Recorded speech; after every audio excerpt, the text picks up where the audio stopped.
Good morning, good afternoon, good evening mga katropa. Panibagong araw at panibagong video at panibagong vlog tayo mga katropa. At ito nga mga katropa na ihahatid na namin si Mamit Katropa. At nandito na nga kami sa SM Clark at dito kami sumakay ng bus ng Genesis kasi mga katropa. Ito yung diretso sa NAIA Terminal 3 mga katropa.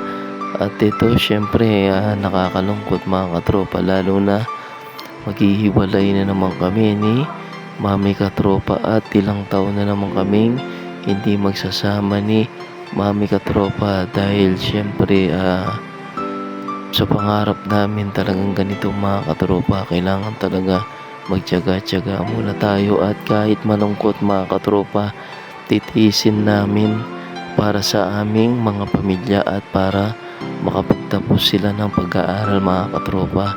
At ito nga mga katropa, nandito na nga tayo sa expressway mga katropa at nagbibiyahe na nga kami at kasama namin pala si Bibi Katropa at yung dalawa namin Bibi Katropa is naiwan sa bahay mga katropa dahil nag-commute lang kami mga katropa at syempre mga katropa, lalong lalo na wala naman kaming sobrang pera at sakto lang talaga yung aming pinamasahe mga katropa dahil sa alam mo na mga katropa na sobrang ihirap talaga ng buhay, kaya gagawin namin ng lahat para matupad namin ang goal namin na dalawa ni Mami Katropa. At siyempre tiis lang mga katropa dahil talagang ganito ang buhay mga katropa na kahit papano nakakaraos tayo sa araw-araw, pero siyempre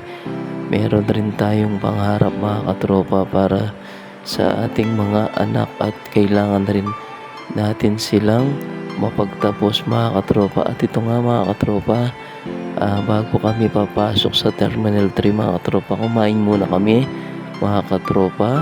At ito na nga mga katropa, naglalakad na nga kami papunta dito sa mismong NAIA Terminal 3 mga katropa at ihatid na namin si Mami Katropa. Sobrang lungkot ko dito mga katropa, lalo na pag mag-aatid ka. At ito na nga mga katropa, ihatid na namin si Mami Katropa. Parang ayoko nang tignan si Mami Katropa na umaalis dahil sobrang bigat ng aking nararamdaman at mawali siya sa aking araw-araw na lagi ko siyang kasama, pero kakayanin ko para sa aming pangarap mga katropa. At ito na nga mga katropa na hinihintay namin siya at sinusulyapan namin siya mga katropa bago siya pumasok mga katropa. At ayun na nga mga katropa, nakapasok na nga si Mami Katropa at tinitignan namin dalawa ni Baby Katropa. Ayan, tinitignan namin si Mami Katropa na pumasok dito sa NAIA Terminal 3. Kahit masakit man sa aking kalooban na maghihiwalay kami ng after 3 years para sa aming pangarap at para mapagtapos rin yung aming mga Baby Katropa. Siguro kayo naranasan nyo rin ng ganito na mawalay sa inyo na isa't isa. At ito na nga mga katropa na nahihatid na nga namin si Mami Katropa at naghihintay na nga kami ng bus dito papuntang NAIA to Clark mga katropa. At ito nga mga katropa, umuulan pa ng malakas dito sa NAIA Terminal 3 mga katropa at tinihintay na nga namin yung bus dito na Genesis mga katropa. At ito nga mga katropa, sinusulyapan mga natin si Mami Katropa kung nandun pa siya sa loob, kaso nakaalis na siguro si Mami Katropa. At ito nga mga katropa na nakasakay na nga tayo ng bus papuntang Clark mga katropa. Sobrang lungkot talaga mga katropa na naghahatid na kasama mo papunta, tapos pag uwi mo kayo na lang dalawa ni Bibi Katropa. At ito nga mga katropa, nandito na nga tayo sa expressway mga katropa.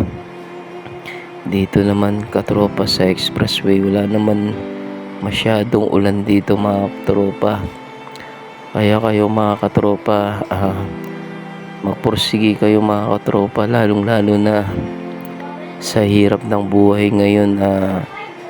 Kung kaya nyong hindi kayo mawalay sa isa't isa ng kayo magpamilya, magsumikap din kayo mga katropa. At ito na nga mga katropa, nandito na nga tayo sa Mabalacat, Pampanga at malapit na nga tayong makauwi mga katropa. Kaya maraming salamat po sa lahat na nanonood at sumusuporta. Thanks for watching. Ingat po kayo and God bless mga katropa. Bye!